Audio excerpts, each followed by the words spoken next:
Shannon, Hey, thanks for joining who me. picked that song? What's that? I don't think I picked that song. That was not one of the selections? No, it's good. It's good. Okay, well, it was part of the default.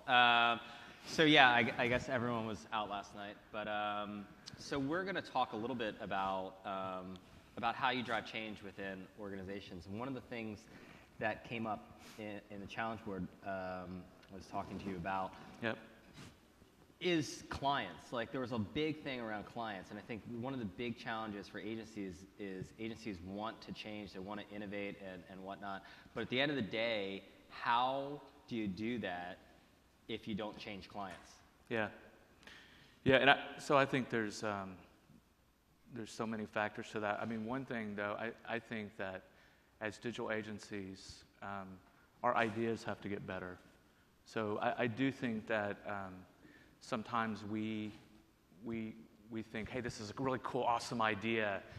You should be doing this immediately, but maybe we don't have a complete context, or maybe we haven't thought about the competitive landscape or really the opportunity. And so I think as digital agencies, if we want to drive change, we have to get much more strategic on how we think about ideas and how we present those. So I think that's one thing to drive change. Wait. Before we go on to the other ones, Yeah. just to stay on Sure. that one. I mean, is that because digital agencies' heritage was as, executors Yes, of... Exactly. Okay. So I think it's so great at doing stuff and creating stuff and building stuff and optimizing that just that strategic thinking to evaluate a range of ideas, filter those out, like look at all angles. I think in getting more strategic as digital agencies, I think we've seen the competition, attack us from all sides the last few years, and I think it's our responsibility to go over the top, much more strategic, and think about, hey, what types of ideas can really drive the brand and the business forward, and just be smarter and more strategic. So I think some of it's on us. I mean, there's a lot on the client, which we can talk about, but I think some of it is on us as digital agencies. So let's stick with the being on you with digital agencies. How much of that is just learning how to communicate in a language that the CMO understands? Yeah, no, exactly. So we actually were doing some strategy work a couple of weeks ago and went through the presentation, and it's executive level stuff now, right? Digital agencies are at the board level, at the C level with clients, because all clients say, okay, we need to transform, and digital is kind of associated there. But I think we get into we so live the terminology of digital and see it every day that when we go in there, we don't simplify and we don't explain it in a way that a C-level person can understand and take action. And so I think it's the terminology, the language, taking a step back and thinking about how can you really articulate opportunities and ideas and value in such a way that a traditional executive that maybe is 20% knowledgeable of digital instead of 80 to 90, then that's a big challenge that we have. It's like the tyranny of knowledge. Give me an example of a way you think that digital agencies talk that ends up being not beneficial. I mean, I think it's all the acronyms. I just we loved, and this is now uncool and old, but we love the paid, earned, and owned acronym. We love SEM, SEO. We love talking about all these, inventing words, because digital agencies were inventive by nature, and we're trying to differentiate ourselves from other competitors. So we want to come out with a new term, every 6 months, and then we take that into the client, and the executives and the client are just like, what the hell is that? They have no idea what you're talking about.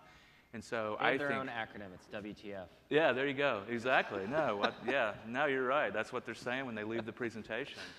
And so I think the key is actually simplifying. Speak in normal language, business and marketing language that's been around, and quit trying to put a spin on every single word and term that you present to clients. So it's easy to sort of make fun of consultancies, but it sounds like you're saying that digital agencies have something to learn from them. Yeah, no. So one of the biggest changes the last 2 to 3 years, no doubt, is the consultancies, pretending to come into our space. I wouldn't say they're that good at actually executing, but they certainly can come in and talk credibly because they have that executive relationship and they know how to talk to the client. And so, yeah, you know, we have a digital innovation lab. We have those too. You know, we acquired a company, you know, that does design. And so they have the checkbox approach where you can check off essentially everything that a great digital agency like a Razorfish has, but the client's like, yeah, they, you know, Deloitte has that too, or Accenture has that too. And so, and they speak clearly and simply and in business terms. And so they have been a threat. I mean, there's no doubt. And a lot of it is language. And are they a big, are the Deloittes of the world a big competitor to you now? Because I would guess, you know, consultants they're often talkers, not doers. Yeah. I wonder if that is changing. I think even you see the talking consultants that I would call purely, you know, strategy management, even McKinsey as an example, trying to get into doing, and because I think they're trying to grow and they're trying to be relevant. But they are in certain segments. So if you look at Razorfish, is a very broad digital agency. So anywhere spanning from campaign creative work, commerce work, experience work, data work. They certainly are more formidable on the experience and the platform side. You're not going to give Deloitte a digital campaign to try to, you know, launch a new product, but they are coming in with design chops and technology chops, especially in commerce and retail and omni-channel, and competing at that level. But also going in with the angle, you know, everybody's fascinated with data, and going in with the angle of, you know, we can really plug in your platforms and your data, and so they try to differentiate around that. That's the typical consulting approach. It's sort of back to the future, right? I mean, because Yeah. Razorfish began and its competitive set was around a lot of these consultancies. Yeah, yeah. No, you're exactly right. And, you know, I'm old. I've been in digital for a hell of a long time. And if you think back when I first got in and around 99, 2000, and the space took off, and all the consultants, all the e-business consultants, as they were called in, it was a consulting model. And it was the leadership teams of those companies were actually from consulting. And you know, mainly tech consulting, like Cambridge Technology Partners and some of those companies back then. And so if you look at it, and then consultants exited the space up until about 2 to 3 years ago, and now they're coming back in the space, and they have a viable offering again on a segment of what we do, not everything that we do, but on a segment of what we do. And so it's been an interesting dynamic for sure. So how does a Razorfish differentiate then? When a client says, hey, Deloitte's saying, you know, they can do all this different stuff. I mean, I think it's pretty simple. I mean, Razorfish is all about innovation through experiences. And if you look at what consumers love, what is creating, you know, brand transformation or business transformation, it's really experiences that completely change the game, or consumers just love and want to use over and over. And a consultancy in reality is never going to be able to create culturally the types of creative and experienced people that can do that type of work. And so that's where, you know, everything we do is anchored around customers and experience. And that's the core of how we approach, and that's the core of, you know, our people. And so now we have technologists and engineers and data people, but, you know, that's really what the heart of Razorfish is, experiences and innovation-led experiences. And so I think that's where, you know, we differentiate ourselves.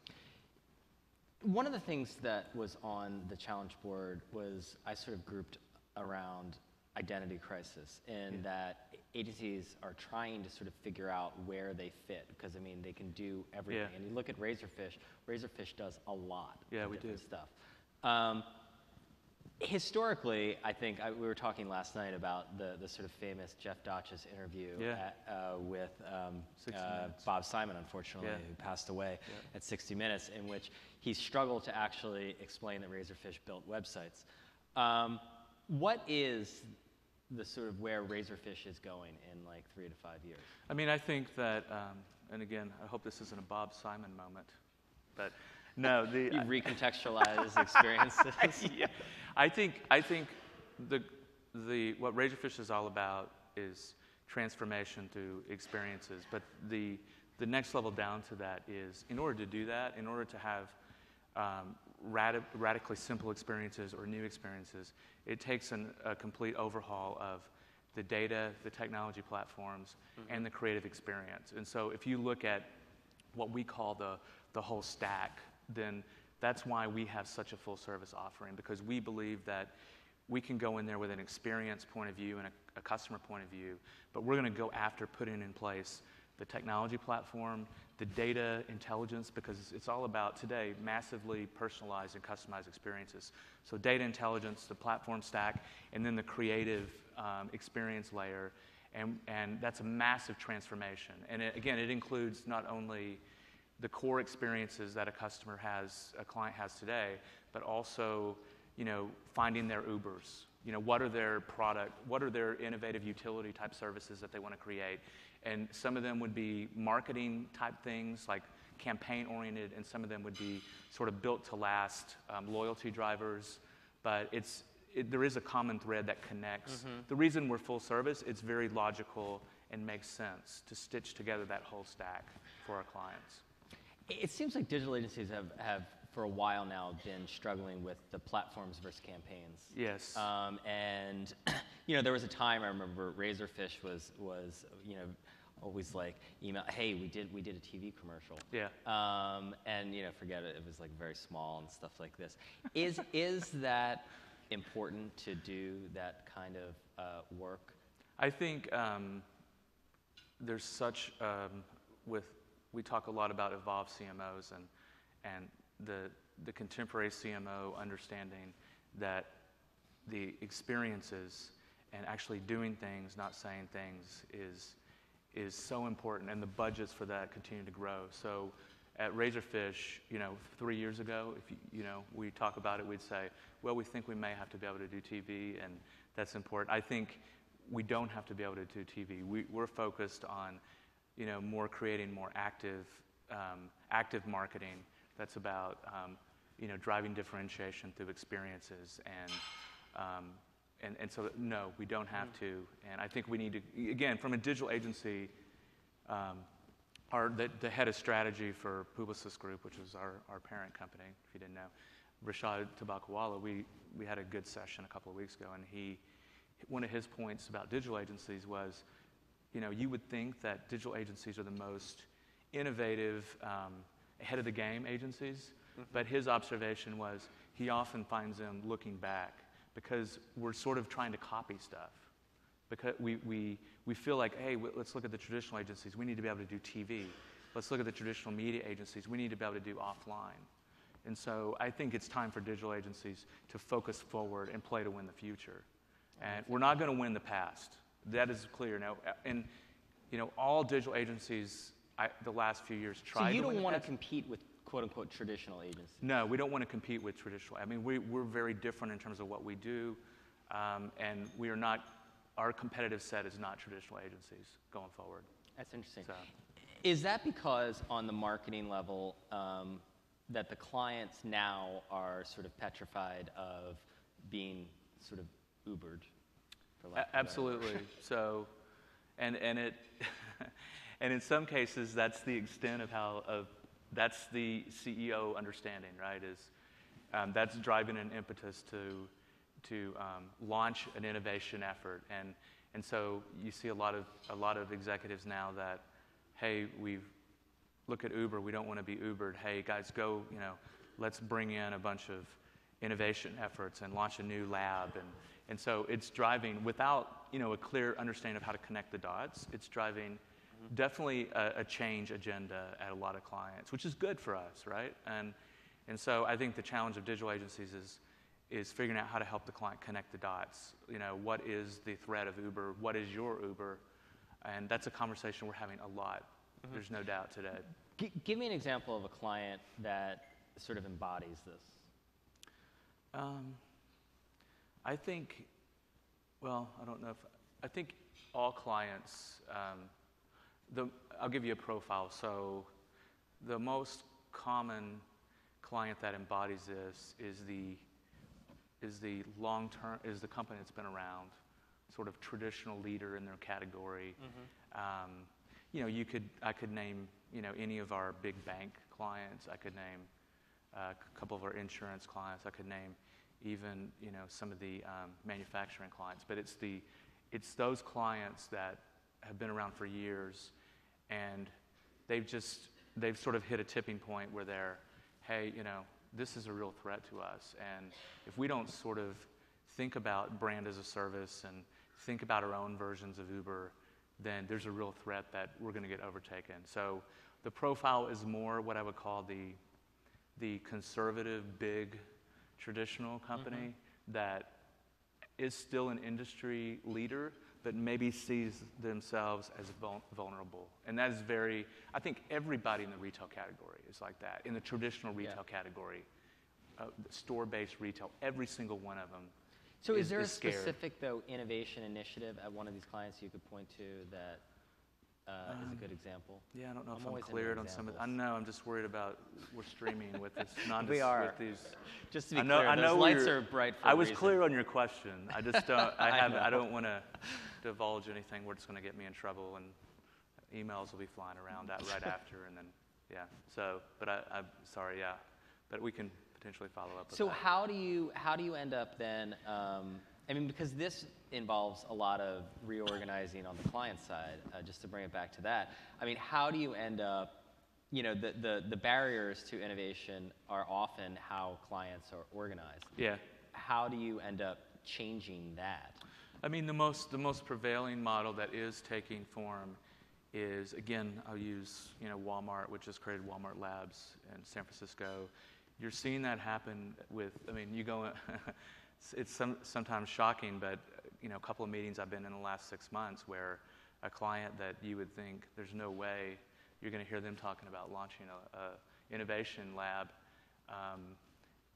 they're starting to do it. And I think the general, again, and a lot of the management consultants are driving sort of how you get there, but I think the general thinking is you need to create sort of an innovation group that is playing around with technologies, but that is also taking, more of a startup, minimum viable product approach, like designing, prototyping constantly.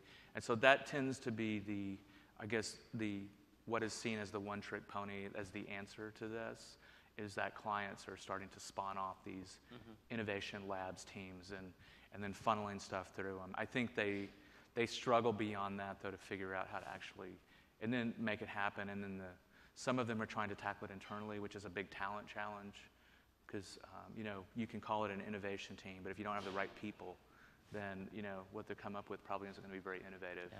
So I think that's the other challenge that they face. So does that mean your ideal client is not necessarily the CMO? Oh, no doubt. So Razorfish has a three-pronged approach to client target. So CMO, head of commerce and merchandising, and the head of innovation. And head of innovation is often not the CMO at the big industrial, big companies. And so we target all three of those and have CMO is still probably our biggest buyer, but definitely in commerce and merchandising is a very common buyer as well. And then the innovation is not quite as big as those, but it's definitely a third area that's very important to us. So Razorfish is focused a lot on retail, maybe you call it commerce. Yes. What's the big opportunity there? Well, I think there's the first for big retailers, old school retailers. It's still, omni-channel is still, and I would call it midstream. And so, that's clearly getting to where they're channel agnostic, and you can switch, from a tablet to a phone to in-store digital. But the second big opportunity that we spoke a little bit about yesterday is massive invention of the retail footprint. And so everybody, all businesses, even non-direct sellers, want a retail presence. So if you can think of it as pop-up retail presences, different formats, physical, with digital sort of powering those, that is a huge opportunity in retail. Is that being driven by Amazon? Just because Amazon has sort of leveled the playing field? I think partially, but I think it's also just driven by the need to I mean, in order to get the brand out there, and everything's so fragmented that you have to get, to where people are, and digital provides a way to do that more economically, and to push the brand out. So whether it's events or, stores or malls or different types of locations, I think the ability to create a digitally powered sort of pop-up retail environment is something that is a huge opportunity, and that's a really high growth area that we're just starting out. But so in retail, we talk a lot about that, in addition to the omni-channel stuff as well. So just as far as within the agency business, we were talking yesterday about how the confusing nature of how agencies are structured with holding companies. And I don't think anyone would. I wanted to get like we don't a want to go business into that right professor now, to actually look at, like, does this even make sense? Yeah. But one of the things that has been persistent is this separation of media and creative. Yeah. You guys have it together. We do. Is that going to continue? Do you think that is a model that will continue? No. So I think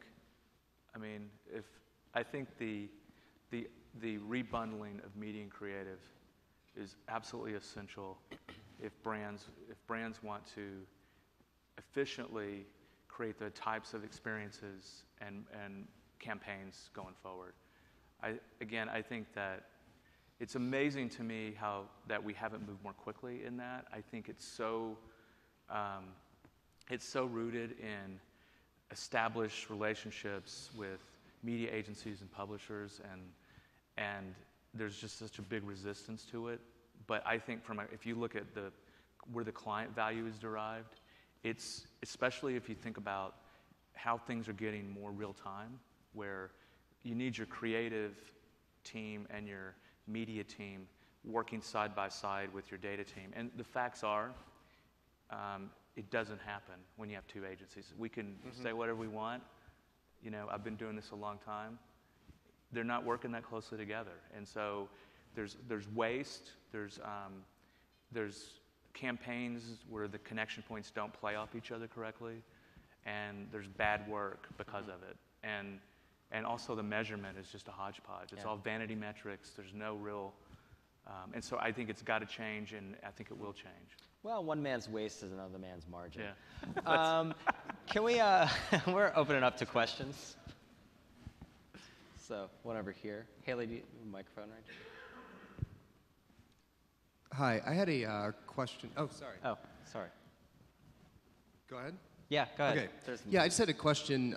You talked earlier about disruption with a lot of your clients. You mentioned manufacturing and retail in particular. Yeah. I guess thinking a little bit further out, I guess my question is, does the future need brands at all? When we're at the point where we can just pull down our shoe and have it printed at Kinko's and Amazon drone delivers it to our house, or our blazer, our food printer at home, we don't need our packaged good food items. I mean, do you guys at all think that far out to where? Yeah, I mean, it's a good question. I mean, I think if you think about certainly the teen or the millennial category in apparel, you've seen the trend away from brands towards, with H&M and just fashion and look dominating, and thinking about things as more as disposable. So I think there's certainly a segment of the market that is less brand oriented. But I would also argue that in some segments, brands are more powerful than ever. I think it probably is category specific and also a demo specific that we would look at that. But it's a good question. But I still think, I mean, for a segment of people, that shoe that you assemble that's brandless is not going to have the same emotional connection as that cool shoe I bought that costs 3 times as much that looks cool. So there's probably different types of emotional relationships that people have with the things they buy that would be an interesting research project. But I hear you. But I think it's not going to be I don't expect it to be the dominant way I think brands will always live again. Well, people make instantly irrational yeah. decisions, right? I mean, like, Absolutely. it's been like proven time There's and again no that question. even if we get to this period of perfect information where people still make decisions based on Yeah, emotions absolutely. and stuff There's like no that, doubt. I wonder. That's over here. And as it pertains to integration, unless you're a firm that's going to be all things to every client, which there really isn't out there, as an agency, you have to choose where your integration point is going to be. Razorfish has chosen to make that digital. So integrating the creative, the development, the technology, the media. I would like to hear your thoughts on why you think that's a more powerful integration versus a creative concepting across digital and linear. Yeah, I don't think it's a more powerful or more appropriate integration. So I think it's all about what problem you're trying to solve. So I think on the campaign world, I think, clearly you need an integrated brand campaign.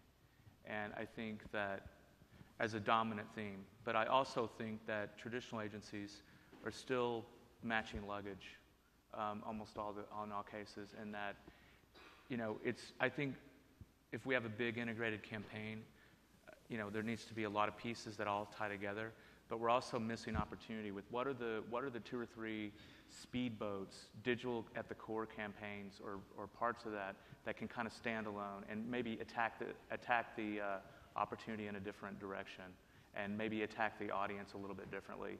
So my argument would be you absolutely need integrated brand campaigns where you integrate traditional offline with digital, but far too often traditional agencies are taking a traditional top-down comms approach and are too hardwired on trying to, everything has to fit perfectly into this box.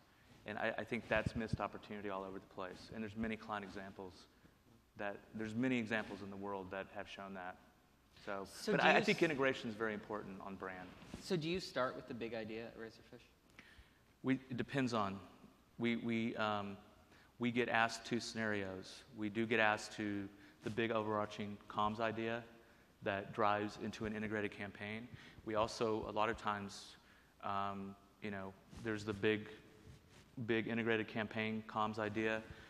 We want you guys to come up with, some really cool digital social at the core things that attack the launch of this in a completely new way. And so, a good example of that is, a lot of our work at Mercedes is very well documented, where they came to us and we launched the CLA, one of the most successful launches they've ever had, through a social at the core idea that was not based on, it was basically launched it on Instagram. It was not based on a core communications concept or a TV type, overarching principle. And so I think there's room for both in the world, and I think that's how we need to attack it. But clearly, integration is important for a brand launch campaign. There's no doubt about it. So, yeah. I think we have one in the back. Yeah, so looking at, there's a blurring now between technology companies and agencies, and a lot of times, I'm not going to name companies, but there's companies that are becoming more like agencies. In some cases, I've seen technology companies go directly to a brand, and now the brand, brand is using the technology, eliminating the agencies altogether. For Razorfish,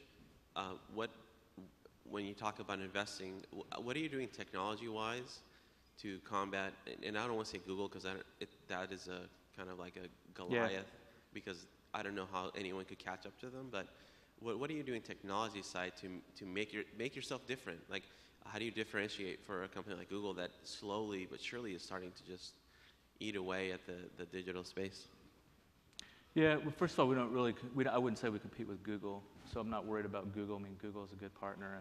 But I think our investments in technology are, we talked a lot about retail, so we're investing a lot. I'm sure you're familiar with Beacon technology, but I think the key investments we're making are, is how do you, in the future, how do you use massive data to drive completely radically unique experiences. That would sort of be the overarching, and that could be around more of the customer engagement engine that's using all this data to drive really intelligent interactions, or it could be in a retail environment where you're using beacon data in conjunction with mobile phone to and just store knowledge to drive when a consumer's walking around a completely different experience depending on where they are in the store. And so I think our investments in technology are all around bridging the gap between experiences, intelligent data, and that's kind of the underpinning of our tech investment strategy. And Google is a partner, in that as we're building APIs and working with the publishers, like to bring more and more data into our repertoire as an agency. Okay, Shannon, thank you very much. Thank you. Appreciate it. All right, it's fun. Thanks, guys.